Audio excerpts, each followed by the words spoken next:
All right, welcome to another one from the Outdoor Analyst. I've got a super fun one for you today, bringing another new custom knife maker to me, to the channel, which is super fun. But before we dive in, hey, if you wouldn't mind hitting that subscribe button, I really would appreciate that. I'm a small channel. It does help it grow. If you like outdoor content, knife, axe, hunting stuff, hit that subscribe. All right. Let's talk about this. And as we're talking, throw some comments down below on your thoughts on this, especially your experience with Baby Moon Blades. They're a new company to me, and honestly, it's pretty exciting so far. Now, anyone that knows me knows I'm in the Midwest. I am really liking EDC fixed blade pocket knives, and this one in a lot of ways looks amazing, and the sheath looks a little bit wonky for an EDC pocket blade now, or pocket knife. Now we're going to get into that in a little bit, what I actually think about it after using it. But what are we talking about here?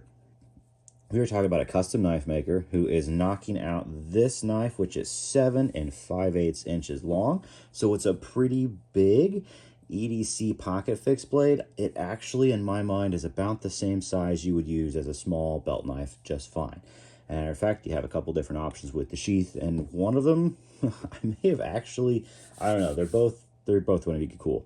You have a 3.5 inch blade of Nitro V, and this thing gets down to, well, it's 0.125 or 1.2 actually on the blade stock thickness, and it gets down to about 10 thou behind the edge. It's a saber grind, which is interesting because it's not flat up here. It's a swedge. The entire top piece is swedged, almost turning that into a spear point. But what you get is a ridiculously thin top side of this knife. Now, that's actually going to be my only major gripe, to be completely honest with you. But what it does is it gives you, in this case, a ridiculously thin edge. Nitro V down to 10 thou behind the edge thickness means this thing is an insane laser beam. And it absolutely is. It's a laser beam behind the edge. Now, this is called the Elite Hunter, which I think is kind of interesting because they did the one thing I wouldn't do with a Hunter. But what it is a heck of an EDC. I have large to extra large size hands, and as you can see, my meat paws fit on there just fine, and it gets nice and thin, tapery, all the way to a little bit of a Coke bottle. Nice and good size handle on here. Fits my large to XL size hands perfectly. Maybe a little bit of room to spare. The hammer grip actually is pretty darn comfy. This is immaculate when you put it in like the field dress and grip. It just is literally meant, your thumb just lands perfectly. You have plenty of space to lock yourself in. Super comfortable, except for your finger, which is a little ridiculous, but okay. And then when you go into a handshake grip, feels really good. Very moderate jimping right there. Yet again, perfect there, but it does get real thin right there, and you do feel it. So I'm just going to be straight up with you right now.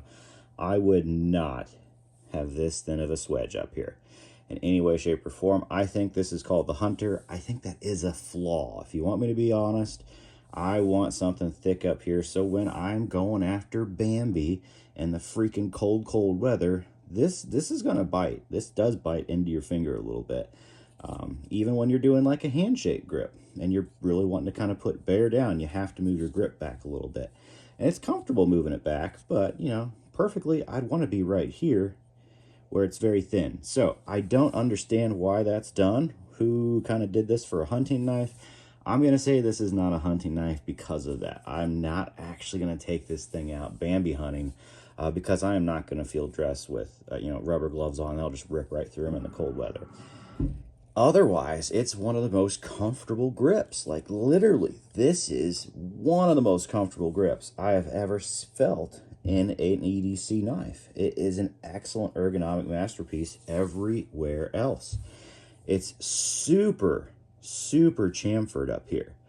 Super comfortable. Even though your finger is touching steel, it does not matter. It has incredible chamfering. It feels really good. And for the most part, this knife actually does feel really good in hand. For normal tasks, it is excellent. for slicing through cardboard boxes, and I still have like a bunch of tape on here from random crap. EDC, this thing's been awesome. Probably should have cleaned it up a little bit. This goes through cardboard, goes through regular EDC task amazingly well. I've enjoyed this as a fishing knife quite a bit. It does bass just fine. It's just nice and thin, zips right through. Granted, it's not hard to fillet up a bass. Yes, it's better with the fillet knife, but I'm lazy. You know, I pick the knife that's on my pocket and just go with it. And I think that's part of the fun. So this is an ergonomic masterpiece. I love how it looks. Yeah, I don't get that swedge. I don't get it. That could have started here and it would have been excellent. But for hunting, it's not a hunter in my mind. It's now just an EDC knife, if you want me to be honest. Now, I have taken it hunting multiple times. I've done a few squirrels, actually.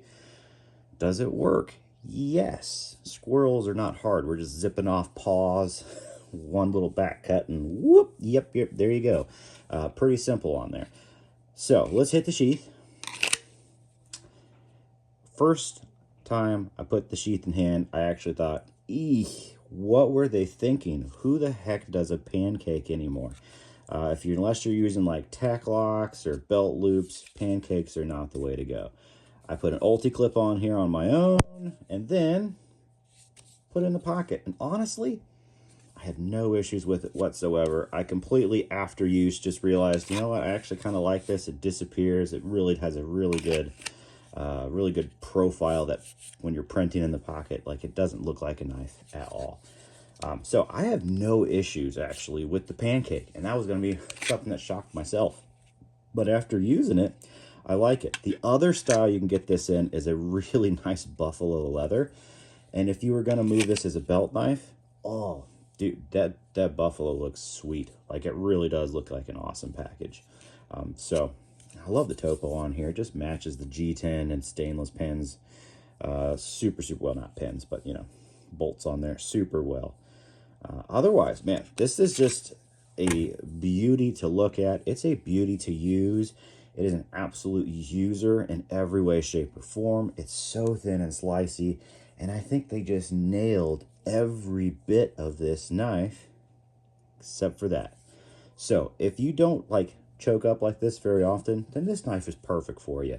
It'll fit everything that you need, honestly. If they did a new version of this, I would just say, great, swedge it from here in, and it'd be great. They're doing it, I think, for aesthetics, if you want my just opinion on there. Didn't ask them, but aesthetically, it works. And it does give you a ridiculously slicey edge, and a good pointy stabby, probably more defensive tool up there, because it is dang thin up there. Did I have any issues with the thinness? I did not. It's Nitro V. Nitro V is very, very tough stainless steel. And fit and finish, excellent. Perfect plunge grind. Perfect grind lines. Perfect symmetry. All the way through. Honestly, a masterclass done. Like, it is a masterclass look and feel of knife.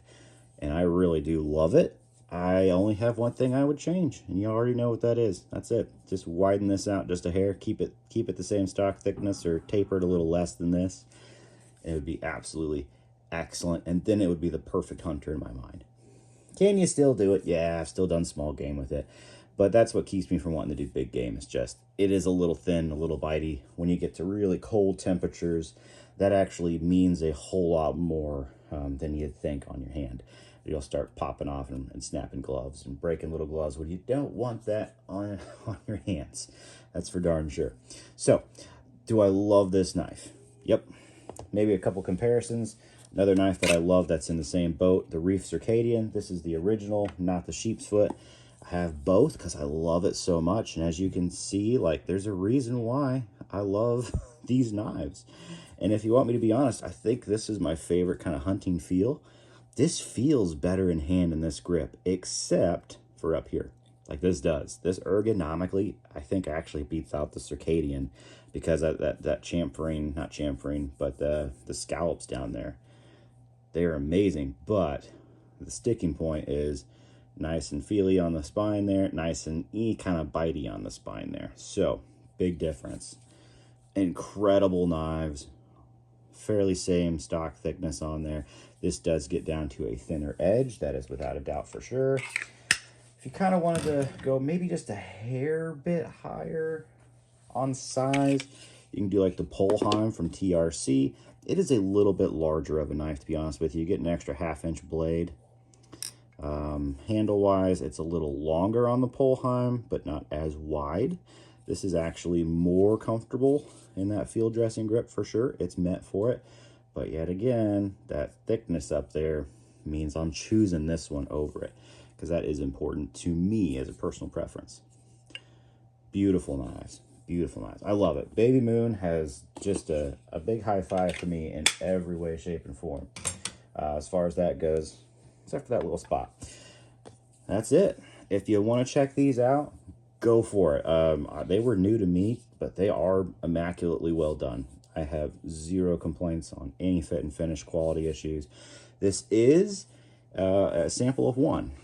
I traded for this, so you know I do have skin in the game actually, and it's a beautiful knife, but I don't have any other examples. So from what I can tell, excellent. Yet again, when I try to do brands, I actually like to have 2 or 3 different at least experiences with their knives before I'll do a actual review on the first one, whether people know that or not, because that allows me to know that, you know, I'm not gypping anybody. I haven't got one piece that was bad or one piece that was overly good. It allows me to have a little more well-rounded information to give out. But I don't have that on this one. This is the one and done. This is actually a used piece that came to me. It was used by the last Huntsman first, which I think is fantastic, because this thing is held up like nobody's business. Fantastic user. I love it in every way. Just that swedge, I just don't know design-wise why that's there. I really don't. Not my style, that's for sure, but to each their own. I'm still planning on keeping this one around. I like it. I really want this in the pocket. You've probably seen me all over Instagram and maybe some shorts with this, because it comes with me a lot because of how comfortable, because it is a great package. It's a killer knife. I love it. All right, I will catch y'all on the next one. Let me know your experiences below with this brand too, because I don't have a ton. The more the merrier that we know. I'm a fan of. All right, catch you on the next one.